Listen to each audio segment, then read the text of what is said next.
Good morning dear students.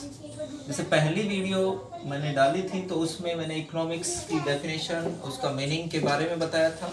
ये second है, इसमें हम सांख्यिकी स्टैटिक्स का मीनिंग, उसका अर्थ, उसके टाइप, किस तरह से उसको एक्सप्लेन करते हैं वो बताएंगे।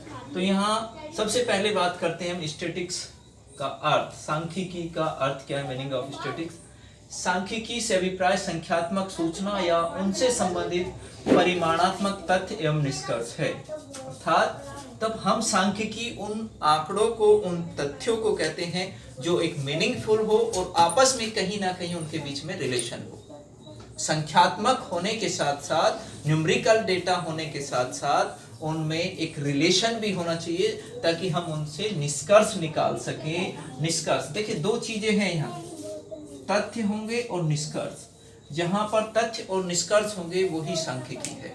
जैसे फॉर एग्जांपल, अगर हम कहें कि एक गाय के 4 टांगे हैं, ए काउ हैड 4 legs, लेकिन क्या है, ये सांख्यिकी नहीं है। क्यों? क्योंकि इसका कोई निष्कर्ष नहीं। हम कहें एक क्लास में, 11th क्लास में 50 बच्चे हैं, तो वहाँ क्या है, उन बच्चों के बीच में कंपैरिजन, उनके मार्क्स के अकॉर्डिंग, उनकी हाइट के अकॉर्डिंग, वेट के अकॉर्डिंग वहाँ कंपैरिजन किया जा सकता है, कोई निष्कर्ष निकल सकता है। तो ए meaningful data is called statics. अब इसको यहाँ हम दो रूपों में बात करते हैं कि एक प्लूरल नाउन सांख्यिकी और दूसरा सिंगुलर नाउन सांख्यिकी, यानी एक वचन के रूप में और बहुवचन के रूप में सांख्यिकी। तो जो बहुवचन के रूप में सांख्यिकी है, उसमें बहुवचन के रूप में सांख्यिकी से तात्पर्य व्यवस्थित रूप से संकलित संख्यात्मक तथ्यों से है। बहुवचन के रूप में सांख्यिकी से संबंधित जो डेटा है, जो इंफॉर्मेशन है, जो कलेक्ट किया जाता है, वो क्या है, वो बहुवचन के रूप में सांख्यिकी है। ये एक तो अब आगे जब हम इसकी विशेषता के बारे में पढ़ेंगे तब और एक्सप्लेन करेंगे। अब दूसरा रूप जो है वो एक वचन के रूप में सांख्यिकी। तो एक वचन के रूप में सांख्यिकी का अर्थ सांख्यिकी विज्ञान या सांख्यिकी विधियों से है। जो विधियां हैं, क्या है विधियां, जो संख्यात्मक आंकड़ों के संकलन, वर्गीकरण, प्रस्तुतिकरण, विश्लेषण और निर्वचन का अध्ययन करती है। अब इस एक वचन के रूप में हम 5 अवस्थाओं में इसका अध्ययन करते हैं। 5 अवस्थाओं में इसका अध्ययन करते हैं। फर्स्ट स्टेज है कलेक्शन ऑफ डेटा, आंकड़ों का संकलन। दूसरा स्टेज है ऑर्गेनाइजेशन ऑफ डेटा, आंकड़ों का संगठन या वर्गीकरण। तीसरी स्टेज है प्रेजेंटेशन ऑफ डेटा, आंकड़ों का प्रस्तुतिकरण।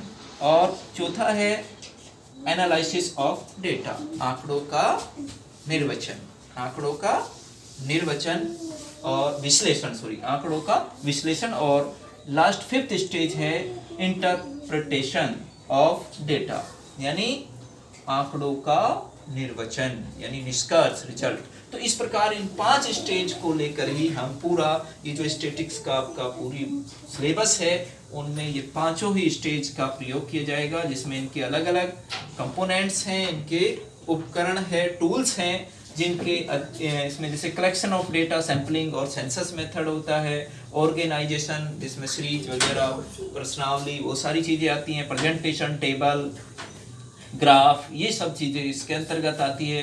एनालिसिस, कैसे हम कंपैरिजन उसको करते हैं, जिसमें आपकी मीन, मोड, मीडियन, ये सारी चीज़ें इसमें पढ़ते हैं। और उसके बाद प्रेजेंटेशन, जिसमें कोरिलेशन और आपका इंडेक्स नंबर, ये सारी चीज़ें हम इसके अंतर्गत पढ़ते हैं। तो इस प्रकार से हम पूरी स्टैटिक्स, एक तरह से कहें कि जो एक वचन के रूप में सांख्यिकी है, वो पूरा जो आगे आप चैप्टर पढ़ेंगे वो एक एक करके collection of data, organisation of data, presentation data, stage of analysis, ये सारी चीज़ें आप आगे इसमें पढ़ेंगे। धन्यवाद।